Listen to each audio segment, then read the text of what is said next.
Hey tribe, Sally here. Hope you're having an amazing and fascinating day. I know I am. And hey, guess what? I am not here alone for a change. I'm here with Barb. Hi, Barb. Hello. Morning, Sally. And Kit.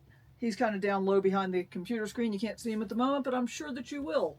And at some point, I'll just pick him up and show him to you if I have to. Anyway, so as you know, Barb and I have been traveling together for several months. In fact, I'm going to look it up and make sure I've got this right, but I think we first met up in the Dixie National Forest on June 8th, and today is September 10th, so just a little over 3 months total.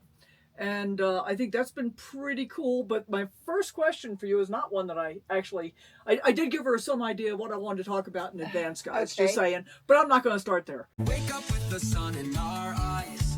Sally forth, no need for goodbyes. Journey calls, let's roll the dice. Every mile a new surprise. Okay. It's been 3 months. Yes. Does it feel like a long time or a short time?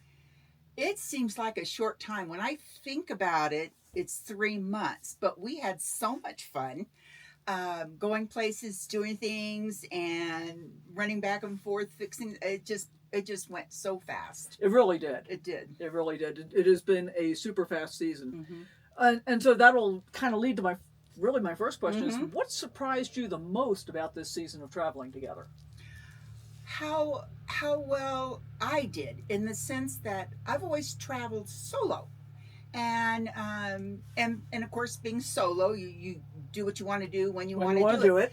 But when I was telling you about my plans, and you said, well, I have the same plans, why don't we just travel together? And I'm like, okay, that sounds cool. And it turned out really well. Not now, like in any situation, there's things to resolve as far as, water, propane, how we do things. But we got that out of the way fairly quickly. And of course, for me, you and I both like boondocking. Mm-hmm. So that worked out really well. And for me, my only criteria is I have to feel safe and I don't want to knock on the door. Aside from that, boat ramp, car dock, whatever, is fine with me. And so that really made it easy in terms of finding places to stay. And since neither one of us like to pay, we don't. So for me, what surprised me is how easy it was traveling with you. Well, wait until you see what I've got picked out for tonight's stay. Oh. Which is actually, I don't have anything specific picked out. We're going to be basically driving around the streets until we find something that looks acceptable, I think is what's going to happen. Okay. I actually have calls into a couple of businesses in the hopes that they'll let us park, but we'll see. More on that later, guys. Mm-hmm. So, what have you loved the most about this stretch of travel? How much I saw I hadn't expected to. Things like I had my route planned out, and normally I plan it out generally. I hit the big bangers, knowing that in between I'm going to be taking detours as I see, the brown signs or whatever. But I had not expected to go to North Dakota. And it was the one state you had not been. Yeah. 2 states. Yeah, one of 2 states that you had not been to in your RV, and you wanted to spend at least one night. Well, we ended up loving North Dakota, especially the Badlands, so much. It was more than one night. I think we were there almost 3 weeks, Yeah, actually. and I just loved North Dakota, and that was a wonderful surprise for me. Yeah, I really enjoyed North Dakota as well. And when, just in case you had the same misconception that I did, when Barb says Badlands, yeah, in North Dakota. I always thought the Badlands were South Dakota. We were there too. But the Badlands of North Dakota were pretty spectacular. Yes. Badlands in South Dakota were pretty spectacular too. Mm-hmm. But the difference, considering the states are side by side. Yeah, well, North and South, Yeah. but yeah.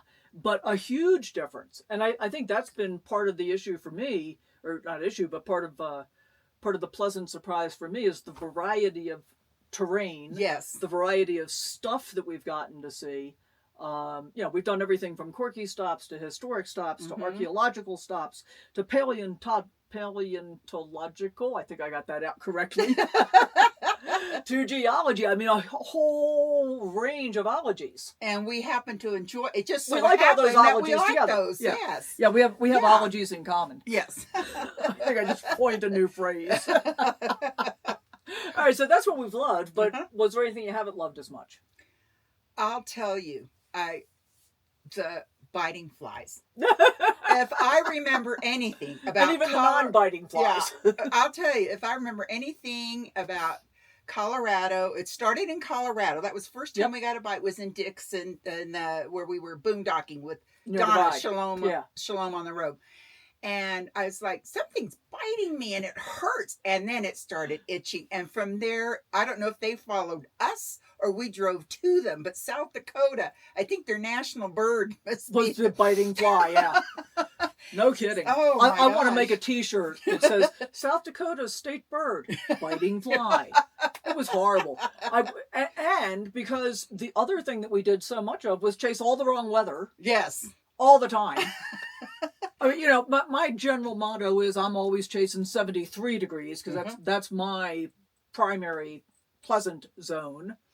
We spent probably the first 4 to 6 weeks chasing 100. Yes. And then we finding it. And finding it. And then we started chasing in the 30s and Yeah, found at it. nighttime. Yes. And then we started thunderstorms. We'd say, Yeah. oh, there's a thunderstorm. Oh, guess what? Our route takes us right through the thunderstorm. So it was funny. Kick we it. did everything the opposite of how people tell you to plan. And typically how we like to do Yes. things.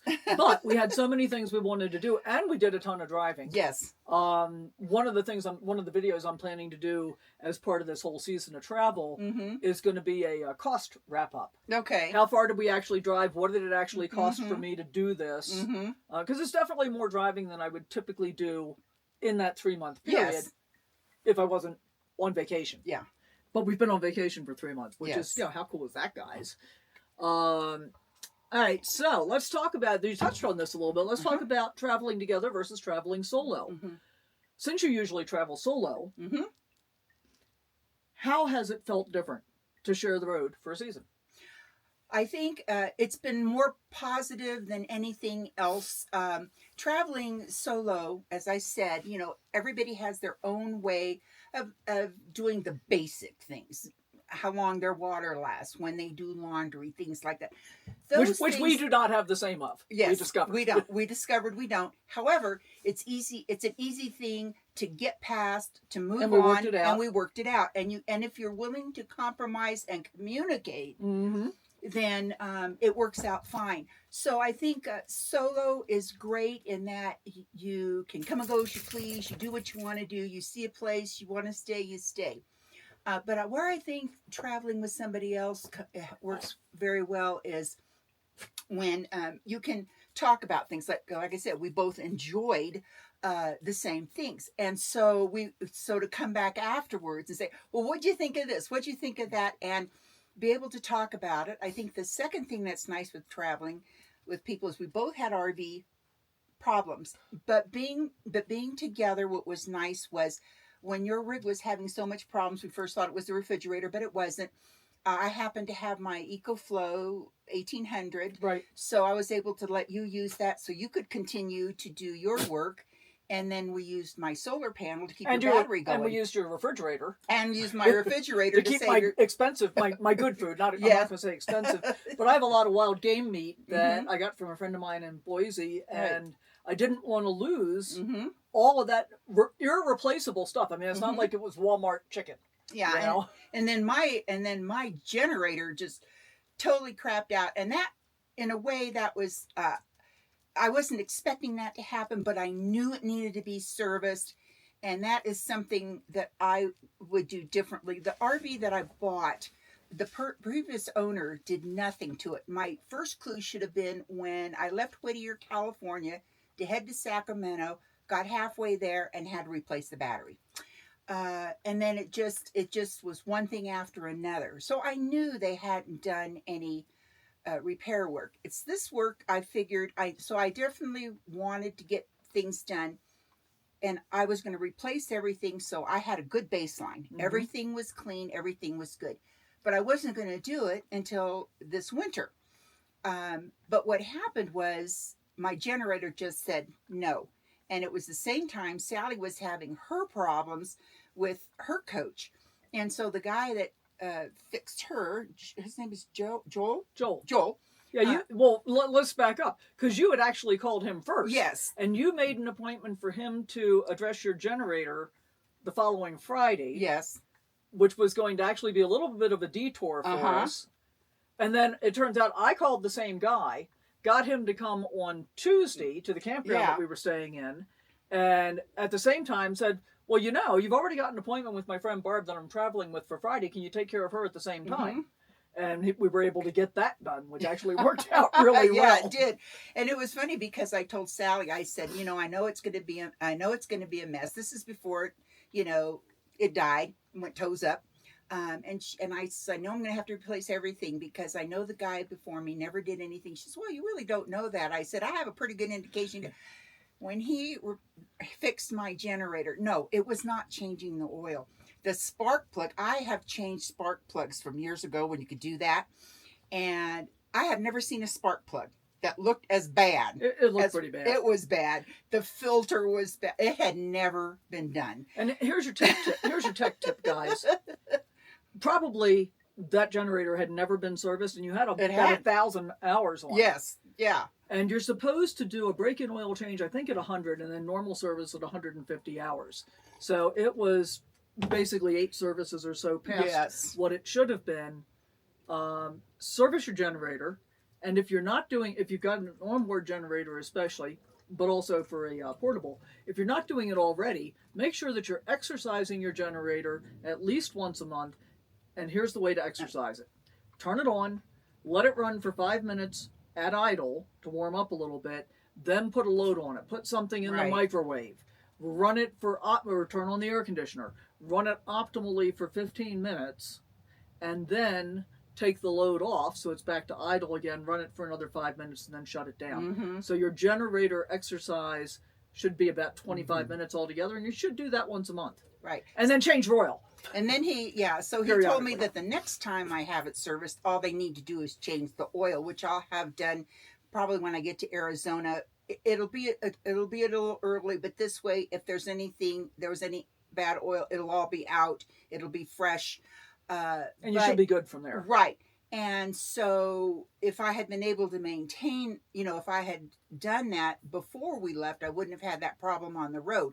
So that's where I think it is really nice to be traveling with someone, is so that things like being able to move things from one refrigerator to another, helping each other out. I think that's the biggest thing, and probably the thing that most concerns people who want to do this lifestyle. How do I find people to travel with? Because I don't want to go by myself. Well, and my tribe is getting bigger and bigger. So if you're watching this and you're looking for people to travel with, start leaving comments down below. Kit, what are you doing up there? Sorry, he just got up into the driver's seat and stuck his tongue in a compartment in the dashboard. No idea why, although that's where I carry snacks when I'm driving, so who knows? Sorry about that, guys. And I'm actually not planning to edit this, so it's going to be in there. So yeah, if you're looking for somebody to be able to travel with, or if you have other questions about how to be able to find people to travel with, start leaving comments. I do address all comments all the time. Monday mailbag. Nope, wait a minute. Monday milepost mailbag. Every Monday we have a video comes out that will I'll pick 3 to 6 questions that I talk about at that time, and then I also answer everybody's individual questions. I don't necessarily answer them right away. I do look at them right away because I get a notification as soon as I've got a comment that comes in, and I look at it. But we've been so busy traveling, finding time to sit down and actually answer questions has been difficult. Pardon me just a moment, Kit. Why are you wagging your tail and grumbling at me? Well, come on. Come. There you go. Good boys. There you go. Good boy. Okay. Now you got to say hi to the people. Look, they're up there. See them? See them in there? No, don't look at Barb. Look at them. There you go. There you go. Good boy. Okay, so we've talked about some of the things that we think has worked pretty well with our traveling dynamic. Were there any moments that you wished we'd done something differently than the way that we did? No, not really, because we talked. We talked about what we wanted to do, where we wanted to go, where we were going to stop. And then we made a list of, well, okay, I need groceries, or I need this, that, or the other. I think that's why for me there wasn't, because we did talk. And so for me, no. And I think that's a key point. One of the things that have always coached my coaching clients on is don't let irritations become tolerations or worse, become aggravations that you can't get past, right? So if you start off being irritated about something, and I'm going to use the example of you're walking down the street, or most people it doesn't happen on the street, does for me, and you get a pebble in your shoe, you can continue to walk on it, or you can stop and take it out, right? If you continue to walk on it, it becomes a toleration. It's still there, it's still aggravating you, but now you're tolerating it. Whereas if you stop and take it out, you have removed that irritation. And in the same context, stopping and talking about things removes the irritation. So it doesn't become a toleration, or you don't say, oh, I'm not going to say anything because I'll just shut up and wait and it'll be okay. Because it won't. It'll be a bigger aggravation at that point. It's just like being married, guys. Oh, and neither of us are. No. Nor do we want to be. Just FYI. Considering you're a dude magnet, that's funny. Hey man, how many men will share a little bit, a sip of bourbon with you on a cruise boat? Especially younger men. Yeah. There have been a few guys that have shown up recently. So I'm always up for for conversation, company, dinner, and a movie, and then you go back to your house. Just saying. And I'll go back to mine. All right. And this is, by the way, this is what we have done a lot of this season, has been a lot of laughter, a lot of joking around. I'm not going to say the thing that I said when we were in the visitor center movie at I know what you're talking about. The names that the white people gave the Indians based on what they ate. And then the names that the Indians gave the white people. Which just about got us kicked out of the movie theater. I told her, I said, they'll let kids stay, but they're going to kick us out because he was the only one behaving, the three of us. Yeah, pretty much at that point. So let's talk about some highlights and possible lessons learned and stuff like that. So first of all, do you have a favorite memory or a favorite place that really stands out from our travels this summer? Yes, I have two places. I've always wanted to go to Mesa Verde. That was my thing. And when we got there, it did not disappoint. I wanted to go there, and Chaco Canyon. I was able to go to Chaco Canyon.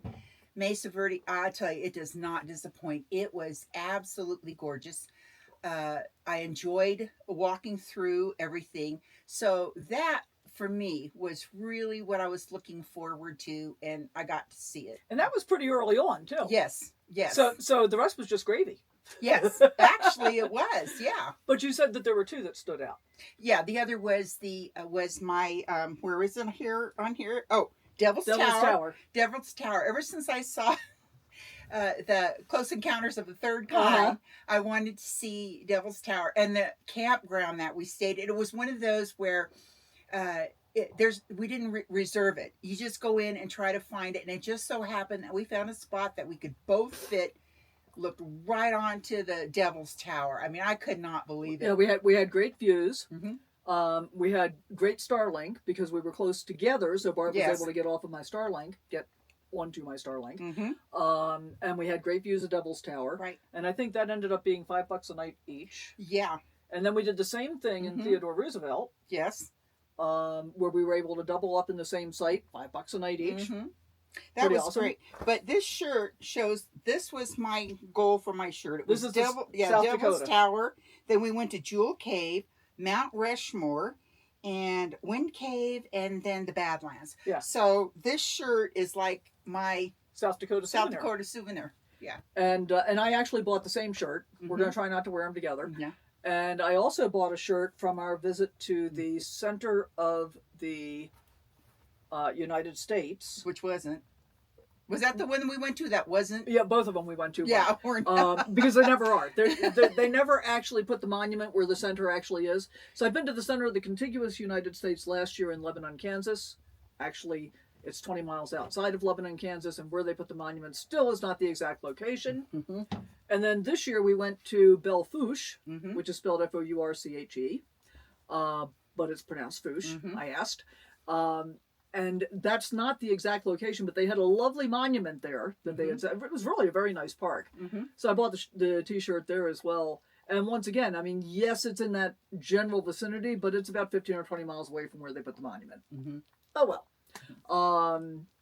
And then we went to Rugby, North Dakota, which is the center of North America. And I haven't, but because I haven't edited that video yet, I have not double checked to make sure if that's really the right location or how far off that one is. But I will find out when I get around to that video. So yeah, I mean, we've seen some really, really cool stuff. One of the highlights for me was Pipestone, where we saw the sign. It was early on. We had just left Zion. We saw the sign on the side of the road and said, "Hey, let's go see what that looks like."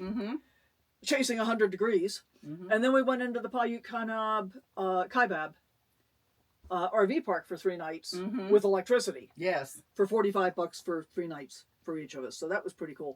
Pipe Springs? Yeah, Pipe Springs. I think that was called. I don't know why I really enjoyed that one. I thought that was really cool. And especially because it was not planned at all. Yes. It was just, hey, there's the sign. Same thing for Navajo.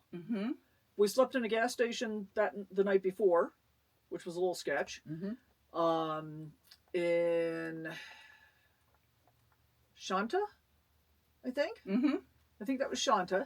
And then shortly after we left the next morning, I saw the sign that said Navajo 9 miles. And it's like a 9-mile detour, whatever. Let's go look. And again, we did a lovely hike there. You know, we checked out the visitor center. We ate breakfast in our RVs. And that's one of the best things to me about traveling in an RV. Get started in the morning. It's like, oh, I'm not ready to eat yet. And I just pull over on the side of the road and cook breakfast and do the dishes and keep going. That's one of my favorite things. What's been the funniest or most unexpected moment?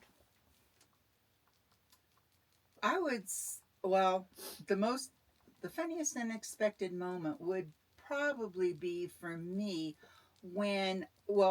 it was when we found out after all the research you had done, we were sure it was your refrigerator. You did this deep dive and you said, okay, it's this, and this is not working, but I know how to fix it.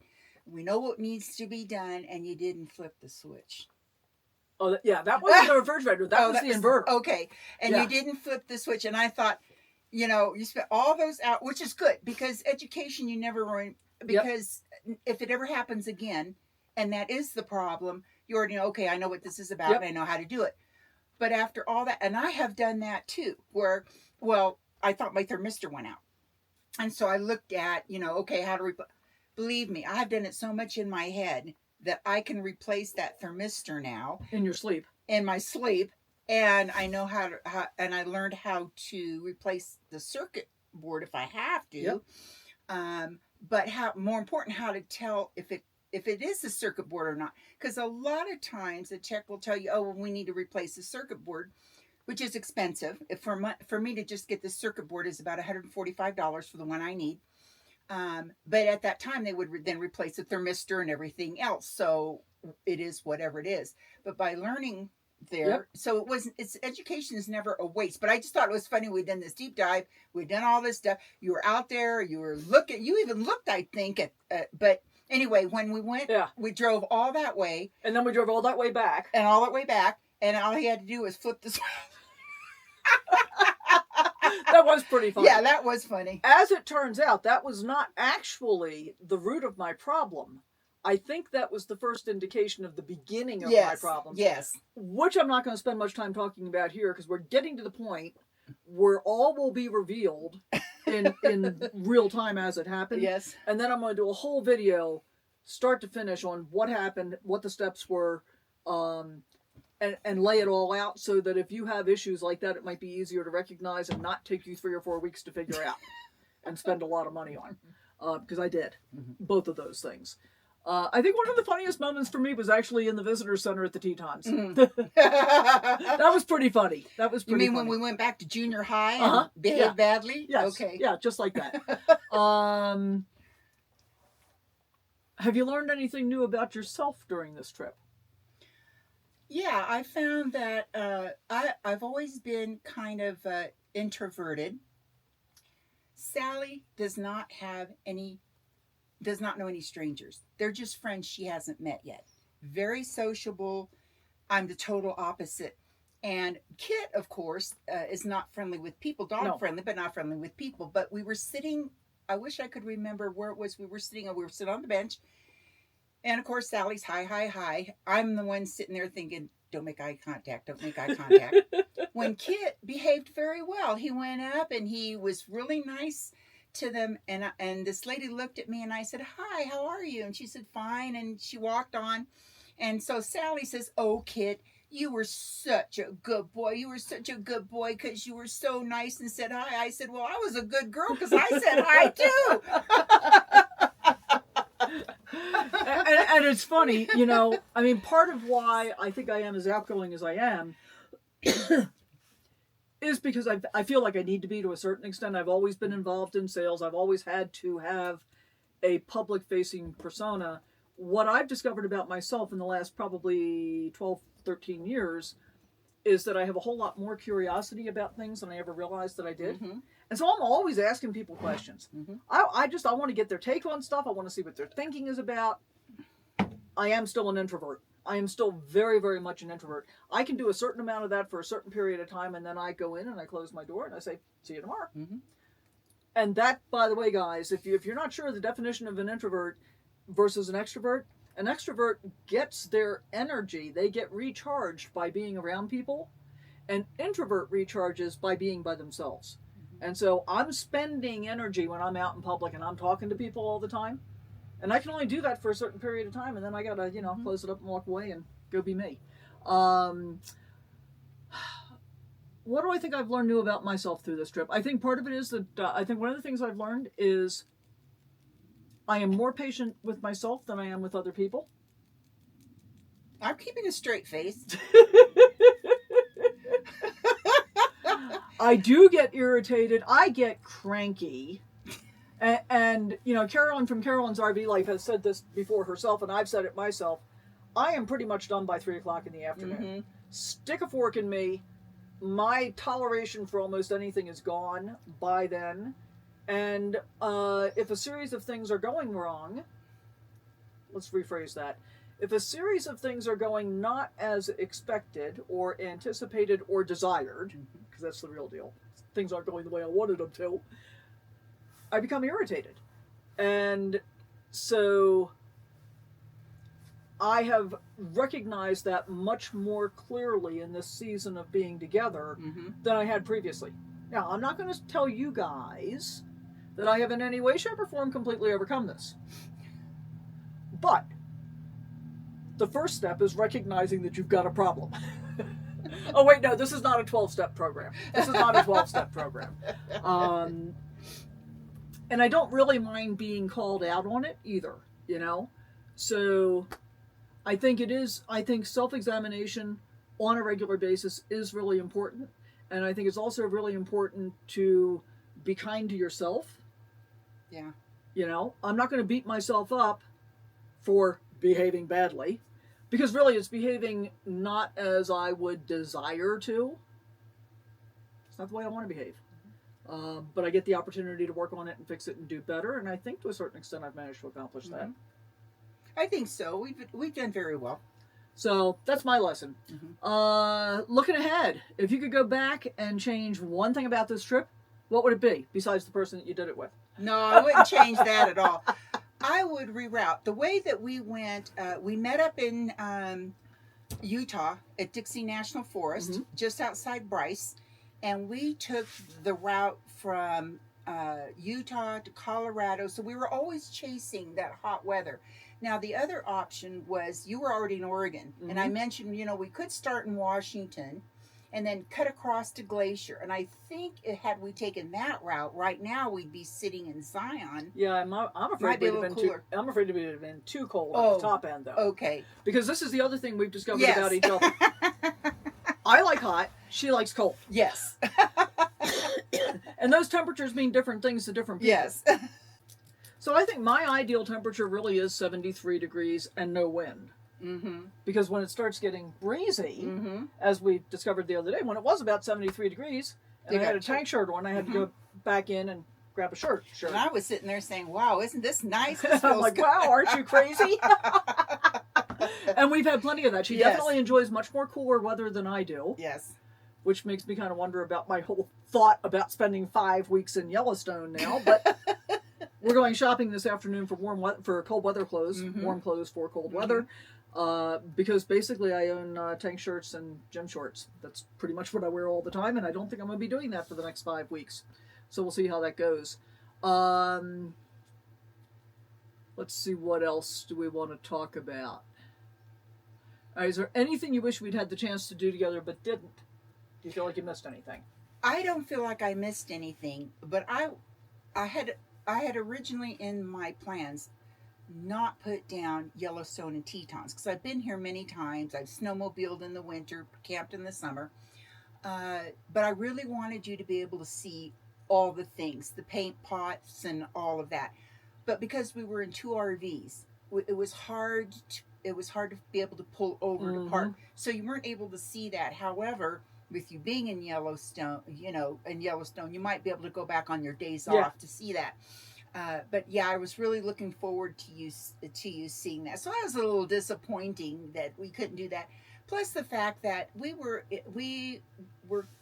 pulling into a place where, as you drive up, very clearly sign auto left, RV trailers straight, and you could tell from the parking how they expected you to park. That was Geyser Basin. Yeah, and I couldn't believe how many people in cars took up RV spaces. Some of them, there were 3 cars in some of those RV spaces. Now on the side, there's a side that says RV bus parking only. But people totally ignored that. And what they don't understand is, as a car, you can park anywhere, but RVs can't. And so to me, it was very rude and disrespectful to ignore what the Forest Service had put out. National Park Service had put out so that everybody can enjoy it. And so what happened was Sally was able to park. I told her, go in and see it because I've been here, I've seen it. I circled around a couple times, which people don't care. They're backing out. I stop. They see me, and they just keep going, or they cut me off. I finally turned around and I parked. I parked in front of the bathroom and the dumpsters until some cars started to leave, and then I was able to find a place to park. So I'm like, And meanwhile, we were out doing like a mile-long hike. Right. And so it turned out fine. I didn't get to see anything, and because I had already seen it, I was fine with that. But it was just very disappointing that people totally ignored that. And so there were other RVers besides me that were driving around hoping that somebody would leave so they could pull into the RV spot. Yeah. And that's not the only place that happened. Yes. Yeah. That was about the worst of it, though. That was pretty nasty.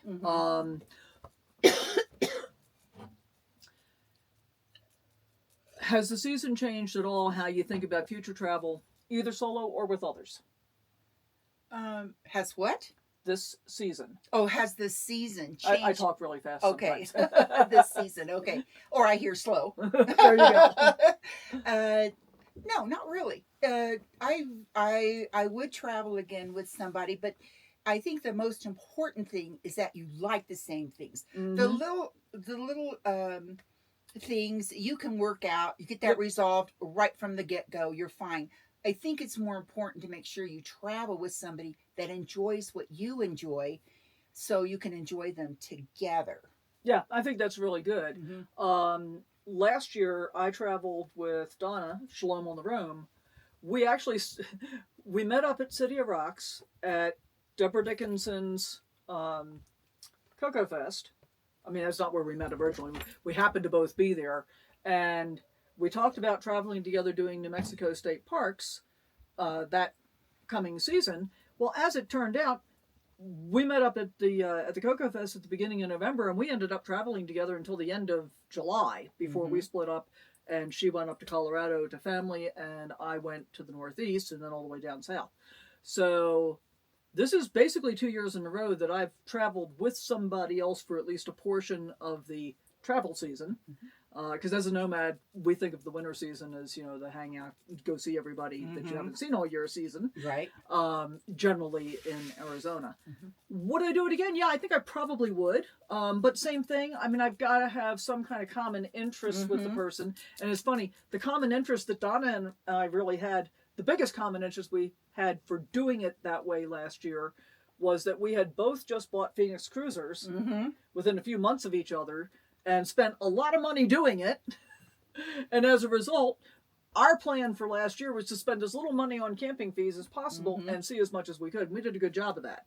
So by staying in one state, we really kind of consolidated how much money we were spending, and then discovered other things that we liked about each other and had a great time overall. Leave a comment down below if you disagree, Donna. Don't think you do. All right, so what was your favorite food from this journey? Bison burger. I knew you were going to say bison burgers. Except one we had someplace made us both sick. Yeah, made us But both other than that, sick. every place we could get one, we got a bison burger. Yes. So what's the best Barbism that you could offer somebody, or the little travel routine that helped you along the way? I had a lot of crafts and things to keep me busy.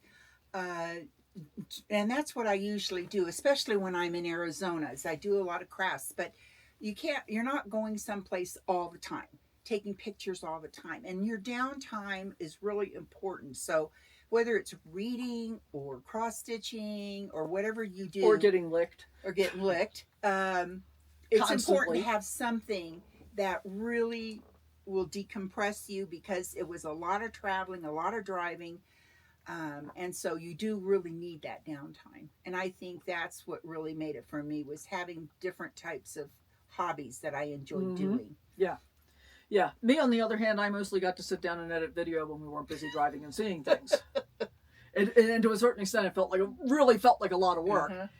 And in part because, and you've heard me say this half a dozen times now, I've been trying to get closer to real time in the videos, but we have seen so many things that, I mean, like the video that's coming out the day that we're filming this, which is September 10th, is part 2 of 3 videos to give you one day because of all of the driving and all of the other stuff that happened. But my season of Yellowstone, I think, is hopefully going to give me enough off time to be able to get caught up. But I also want to go see the things that I didn't get to see in Yellowstone, which means I'll be getting up early, wearing all of my warm weather gear, and going for hikes at the break of dawn. And I can do that. I really have no issue with getting up early. So, if you were going to give this season of travel a name, what would it be? I thought about that, and I would say Miles of Friendship, Sally and Barb's RV Adventures. I like it. So you can name the playlist that you've been putting together for your. That's what I'm gonna. Right now, it just is 2025, so I could consolidate it in the order in which we went. But yeah, that's what I'm gonna. I'm gonna put Miles of Friendship, Nice. Sally and Barb's RV Adventures. I think that might end up, unless Finn really has a lot of disagreement, that might end up being the title of this video even. So, final thoughts from me are an amazing time overall. And oh, by the way, it's not quite finished. We still have a couple of nights together. I just decided to do this wrap up now because we're going to be sleeping on the street for the next couple of nights. because there's no place we can sleep not on the street, apparently. It's a very strange situation. I'll give you more about that when we get to that. What's going to be hardest for you about saying goodbye? Well, I saying goodbye to you, of course, but I know I'll see you again this winter. That's why we never say goodbye. We say see you down the road. Kit, I have gotten You mean Kit the liquor? Yeah, I have gotten so fond of Kit, and he Stay just right there. Yeah, and he See? just Oops. yeah, and he's gotten to where I can keep him, and he doesn't get anxious or unhappy. He, and so yeah, I am really gonna miss Kit. Because I don't travel with it. I'll miss some of it, but mostly I miss his sweet boy. I'll miss my sweet boy. You'll save up all your licks for November, though, yes. right, Kit? You'll save your licks for November? Right. Yeah, because you'll have the opportunity then. So I got to tell you guys, Barb has been feeding him treats constantly. Only with Mama's permission. Yeah, he's getting treats 3 times a day. Don't worry about it. And so, yeah, it's been a ton of fun. We're going to spend the next day and a half basically shopping, resupplying me big time, resupplying you smaller time, so that I can go start my camp hosting gig, and then we'll see how this goes. So a couple of things. So first of all, thank you for taking the time to talk about this. Mm-hmm. I think people will really get something out of what this has been like. I hope so. And it'll give them some opportunity to think about whether or not it's something that they might want to do. Mm-hmm. Thank you so much for the time that we've had together these past 3 months. Yeah. I think it's been an amazing and fascinating time, which is, as you know, what I always want. Yes. And so, yeah, I think that's pretty much what I've got to say. You got any final thoughts? No, I don't. All right, then I'm going to say to you guys, thank you so much for being here. If you haven't already, please do consider becoming a channel member. Subscribe if you haven't already. Thumbs up are always welcome. Comments especially. And we'll see you next time. Bye for now. Bye.